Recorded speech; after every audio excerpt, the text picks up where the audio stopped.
All right, so as we were preparing for this discussion, a Bible verse from Isaiah 1:18 kept kind of replaying in my head. And it's, "Come, let us reason together, says the Lord. Though your sins be as scarlet, they will be as white as snow. Though they be red as crimson, they shall be like wool." And I didn't really know the forgiveness aspect made sense to me. But I couldn't figure out, okay, what does this verse have to do with what we're presenting? And as I continued thinking about it, I thought, here we have an invitation from God saying, "Come, let us reason together." And I'm thinking, we have a reasonable God. He's not sporadically doing things. He's not out to get us. He's not out to ruin your life by showing you something countercultural that could change your life. He's a reasonable God. He's a good God. He's a loving God. And he says, "Come, let's reason together, and I'm going to forgive you." And so I'm like, okay, maybe this does connect to what we're talking about today. Because I think when we talk about birth control, there's a lot of emotional responses. There can be fear responses. You can quickly have your walls go up. And we don't have to feel that way in God's presence, because he's not here to attack you, and he's not here to mess with your emotions. He's here to speak truth, and I hope that he will speak truth through us today as we share with you. So I had an unusual childhood. When I was 1, my parents rededicated their lives to the Lord, and we happened to be renting a house in a neighborhood of an abortion clinic. And so I remember being in an umbrella stroller in front of an abortion clinic. I don't know how old I was. I was 4 when we moved out of that house, so less than 4 years old, fitting in an umbrella stroller. I remember being outside of an abortion clinic. My mom would sing songs and pray, and I would sing with her and pray, and it was just me and my mom. And then when I was 4 years old, my dad became a regional leader for a pro-life movement. And we were at the abortion clinic pretty much like every Saturday. During the week, we were at the abortion clinic. That was just my life, and I didn't know it was weird, but it was. And we would travel around the United States, and even did some missions work in other countries. And so I kind of just grew up knowing things. I grew up probably before I understood how a baby was made. I knew how birth control worked, because I was just little and I was around and I was hearing this stuff. So for me, this was just something I knew. I knew both sides, that children are a blessing and that God has called us to be fruitful and multiply, but I also knew that there are types of birth control that murder children. And so as a young child, that was pretty clear, like I don't want to kill anybody. And as I grew older, I was in a Christian Bible college, and every time someone got engaged, man, their parents put them on the pill. And that was shocking to me, because I thought, wait a minute, we're Christians. Why are we doing this? And I shared with many a young lady just the things that I knew, and encouraged them, like, this is something you need to be praying about. This isn't something we just do automatically. This is something you need to be seeking God and realizing that he has something to say about this. So that was my background. Lost a really good boyfriend when I told him that if we got married, I was not going to be using birth control that could kill our children. And he kind of freaked out on me, and thank God, because who knows what else we would have ended up dealing with. So Kyle got to hear my whole long spiel really early on, because we were already friends, and I was like, I don't even want to get attached to this guy at all if he's going to dump me over this. So he got that conversation super early on. So those were just my experiences. I grew up knowing this information, and yet not really seeing other people who are willing to respond to that information. My story is very different. I didn't know anything about birth control, abortions, anything. It was not on my radar until I went to college, and a friend of mine that I met was going to have an abortion, and she asked me to go to the abortion clinic with her. This was her 5th abortion.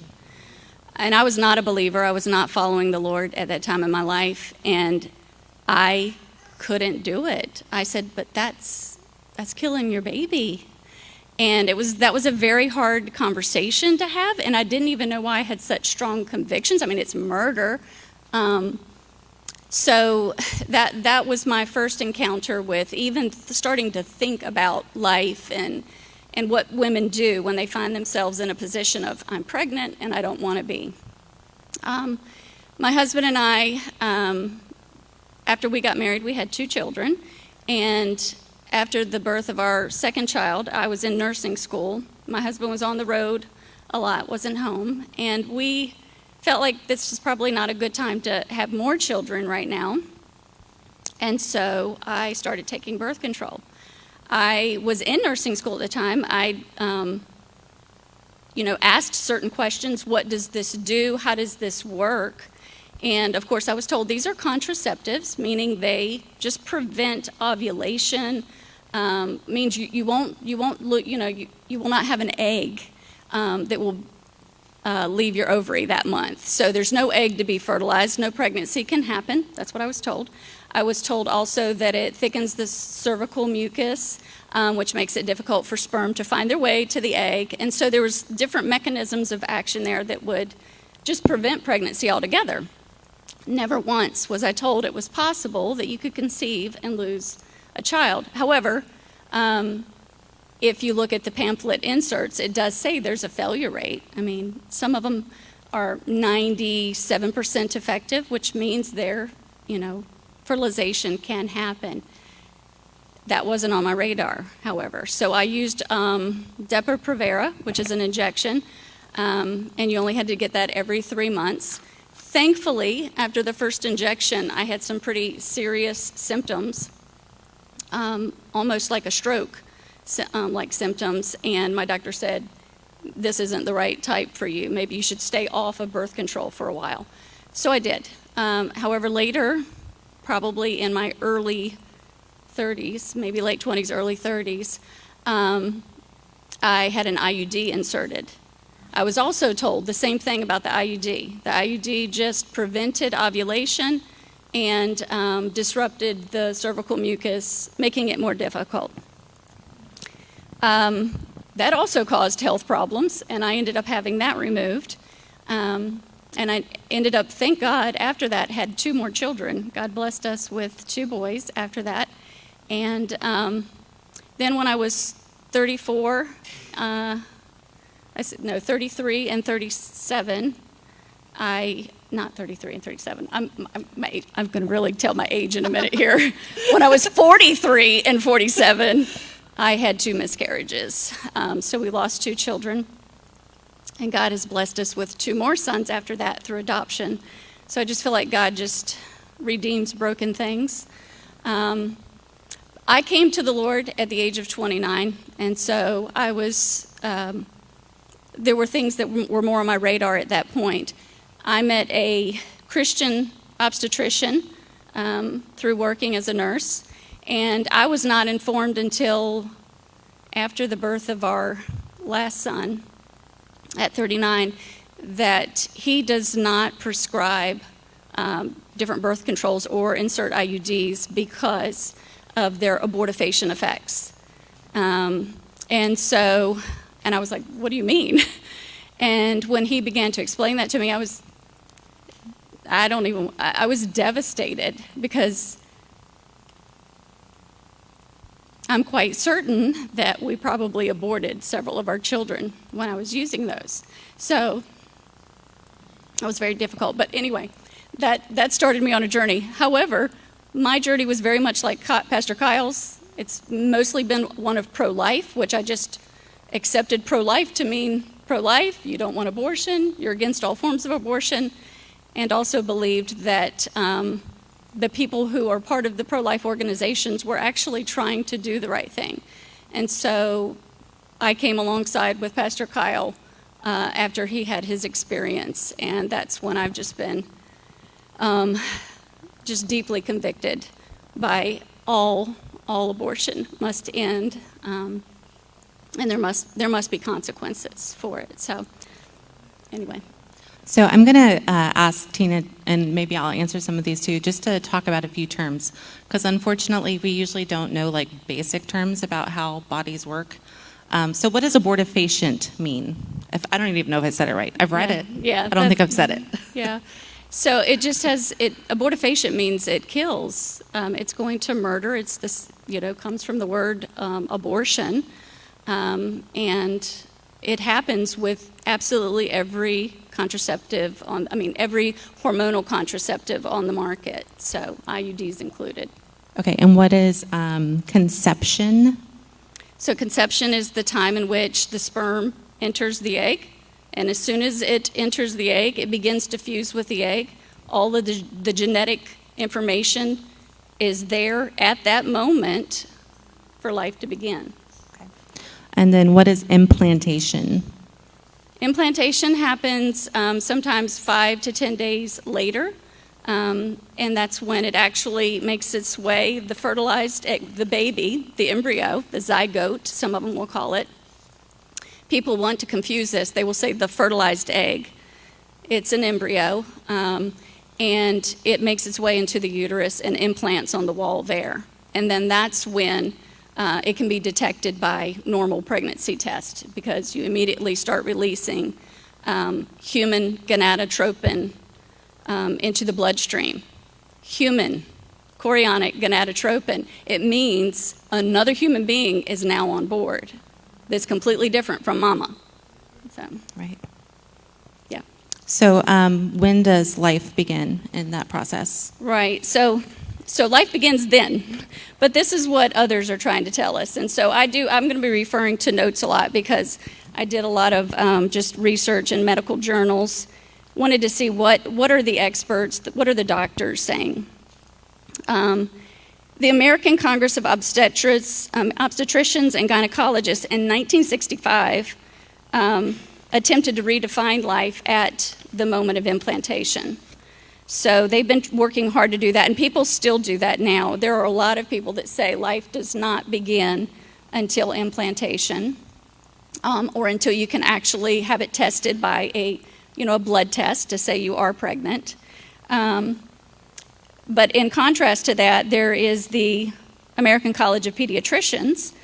It says, the American College of Pediatricians concurs with the body of scientific evidence that corroborates that a unique human life starts when the sperm and egg bind to each other in a process of fusion of their respective membranes, and a single hybrid cell called a zygote or one-cell embryo is created.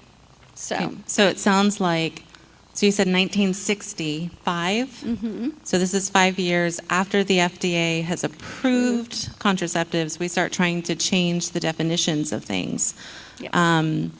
And by redefining when life begins, we can try to get away from the fact that we're killing. If it's not a life yet, then we can still kill it, right? Right. A lot of people will say it's a potential human being.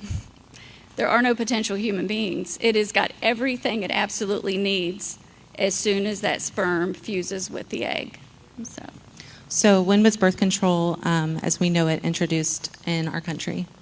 So Margaret Sanger, I'm sure a lot of you have heard of her. In 1916, she coined the term birth control, and she started a clinic in New York City. She did many other things. But to give you the short version, she started the first birth control clinic where they were going to just talk to women about the different forms of birth control that they were aware of at that time, the different methods. They were not allowed to have anything in writing. They couldn't have pamphlets or anything of that sort because of something called the Comstock Act, which said that you could not distribute obscene literature. And at that time, women's health and abortion and birth control and pornography, all of that were clumped together and considered obscene materials at that time. So But within 10 days, her clinic was shut down, and she was arrested. Her sister worked there as well. She was arrested because of the Comstock law. They served, I think, 30 days in jail, but that didn't stop them. They kept going. So they kept going to the point where Margaret Sanger actually persuaded scientists. She had a lot of people on her side, a lot of rich philanthropic people who wanted to advance women's rights, the women's right to choose when she had a child, or to end the life of that child. And they introduced her to different scientists. She began to talk about what are some ways that we can create some birth control to make it more readily available for women. And they did. They successfully were able to create birth control, and the FDA approved it in the 1960s. Within 7 years of that time, 6.5 American million women were using birth control, and 13 million women worldwide were using birth control. So, all because of her. Okay, can you explain the difference between a contraceptive and an abortifacient? Yeah, so the contraceptive is meant to just be something that prevents the sperm from getting to an egg. It honestly can't even be hormonal because we've seen that there's a failure rate with hormonal. So technically things like a condom, which they're not 100% either, but something that creates a barrier, a diaphragm, a sponge, a condom. Abortifacient is going to be anything else. The hormonal things that we put in our body actually can cause you to abort the baby. The IUDs can cause you to abort the baby, and often do. So. And I feel like you mentioned that not only can they their second mode of dealing with a pregnancy, if they didn't prevent it, it can cause it, right, but that they actually make you more fertile. They can, yes, because these are hormones that they're using. They're using progesterone and estrogen type hormones that can actually make it more likely for you to conceive. But it creates a hostile environment, and the baby usually does not even have the opportunity to implant. So there's never a test that's done, because the test that we have only can tell you you're definitely pregnant once the baby's implanted. So, yeah. Let's see. So the birth control pills and IUDs on the market today are all abortifacients? Yes. I looked up some information from Human Life International, and it said that there's more than 200 brands or varieties of birth control pills on the market today. All of them sometimes prevent implantation, and that means there is there's a baby, but it's preventing that from implanting. But a much larger percent, it says, however, a much higher percentage of ovulation occurs in women who use the low-dose pills. So this means that all of the newer contraceptives on the market today act as an abortifacient at least some of the time. Okay. How does an intrauterine device or IUD do its job? So there are two different kinds that we use in the United States. There's a hormonal kind, and there's a copper IUD. Both of them release different things, like levonorgestrel. It's a hormone. But both of these, and they can be highly effective because they have pre- and post-fertilization effects. And no, notice I said post-fertilization. So they are going to affect that baby once it's formed. The pre-fertilization effects are meant to prevent conception, likely through the destruction of the sperm and or ova, and the post-fertilization effects result in the destruction of a fertilized ovum. I'm using their terminology. That's the embryo. That's the zygote. Okay. So the fertilization rates per cycle, when they studied this, revealed that 4.1 to 15% of women conceived, even when using those. However, the number of post-fertilization losses was 99.1 to 99.5%. So as an abortifacient, IUDs are highly effective. Okay, I'm not great at math, but I'm thinking if 4 to 15% of women I don't know if you're on an IUD, with an IUD? Right, yeah, with an Okay. IUD in. 4 to 15% of women with an IUD are conceiving, but if it's a 99.1 to 99.5%, I don't know the right word, then there's a significant amount of children are being murdered. Yeah, it said for 1 million women per year, the numbers would range from hundreds of thousands to millions of post-fertilization losses. Oh, that's just heavy. Okay. Are emergency contraceptive medications and regular birth control different? What do we mean by emergency contraceptive? Yeah, that was interesting. So I had, of course, they talk about emergency contraceptive. If you read anything about it, it's usually in the event of rape. That's what a lot of people will promote it and say, which obviously we don't sit up here and even think. I couldn't tell you that it's okay to have an abortion because you're raped. But a lot of people feel justified in doing so. So I'm going to talk about it from that perspective. However, when you go to the websites of the two brands that are out there, well, there's more than two, but the two number one brands, there's one called Plan B, and there's one called Ella. And it said, this is the website for Ella. This is how they advertise it. And it says, situations where emergency birth control might be used are if you have unprotected sex, your method of birth control has failed, so like a broken condom or a missed dose of birth control, or in the case of rape. So obviously not emergency if your condom broke. But anyway, the most common brands, like I said, are Ella and Plan B One Step. They use two different hormones. One uses ulipristal acetate.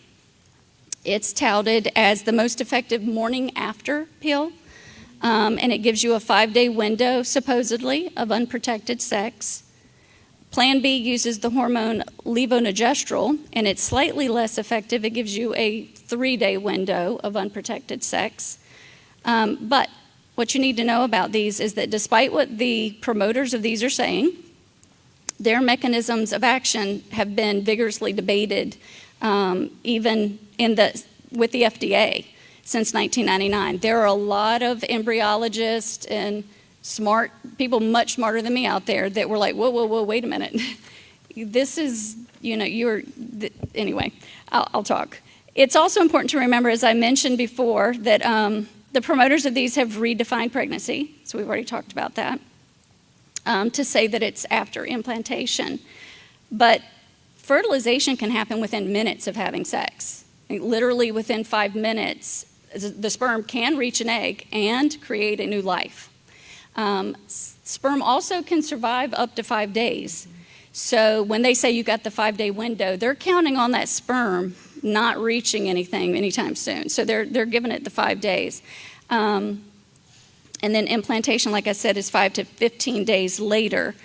It says, according to research performed on the mechanism of action of levonorgestrel emergency contraception, researchers with the Catholic Medical Association found that the data being used to promote these types of contraceptives is flawed, and they attempted to shed light on how these medications actually affect ovulation, fertilization, and implantation. They were able to show that, I'm going to abbreviate levonorgestrel emergency contraceptive to LNGEC, okay? So they show that when that LNGEC does not effectively stop ovulation, and it has high potential to work via abortion when given prior to ovulation. They show that fertilization can occur in up to 85% of women. And since the hormone creates a hostile uterine environment, death of the embryo is likely. They also demonstrate that it doesn't appear to even prevent pregnancy in women who maybe have a larger BMI. So for the doctors who are prescribing LNGEC in the period of time before ovulation, and honestly, a lot of women don't really know their bodies, they don't know their cycles, they don't know when they're ovulating or not ovulating. But it says for the doctors who prescribe this before ovulation, they're doing so at a time when a woman's menstrual cycle, where in a woman's menstrual cycle, it has a great potential to kill the embryo. And for those who prescribe it after ovulation, may actually increase a woman's risk of becoming pregnant. Another body of research published in the Journal of Women's Health revealed how ulipristal, that's used in Ella, has at least 3 abortifacient mechanisms of action. So, since we started talking, just our little 25-minute talk so far, about 80 children have been aborted. The numbers, if you tried to add in the numbers for the women who are using contraceptives and IUDs, that number would be staggering. This is just something that men and women are both consenting to have sex. And these are the types of things that need to be heavily discussed, researched. But we just pray, we would ask you to just, if you're currently using birth control, stop and, find another method. God will provide for you. There's just too many what ifs. And I did so much other research, and there are many other doctors that are far more extreme in what they say. I tried to just go the middle of the road with some research, and these aren't necessarily even Christian organizations that did a lot of this. You can find this on PubMed, a lot of the information I found. These are just doctors and embryologists who understand what's actually happening, and they believe that women, we sign a consent whenever we get any kind of medical treatment, and they know as a doctor, they have to make sure they've explained things thoroughly, and these doctors aren't. These things are being told that they're contraceptives. They are not telling you that they will kill your babies. So they're being very deceptive and misleading, and we need to do our part and be our own advocates. But there's grace and there's forgiveness, and I've repented of that sin to God, and I know He's forgiven me. It does not make it easier to know that I participated in that. It's heart-crushing at times, but it compels me to want to share the truth with other people. So, Do you want me to read the verse? Sure. Okay. So this is a verse that Tina had chosen for us as we close out, because we know that, there could be a very wide smattering of people's experiences here, and maybe this is something you knew, maybe it's something you didn't know. But this verse says, "Rescue those being led away to death. Hold back those staggering toward slaughter. If you say, 'But we knew nothing about this,' does not He who weighs the heart perceive it? Does not He who guards your life know it? Will He not repay everyone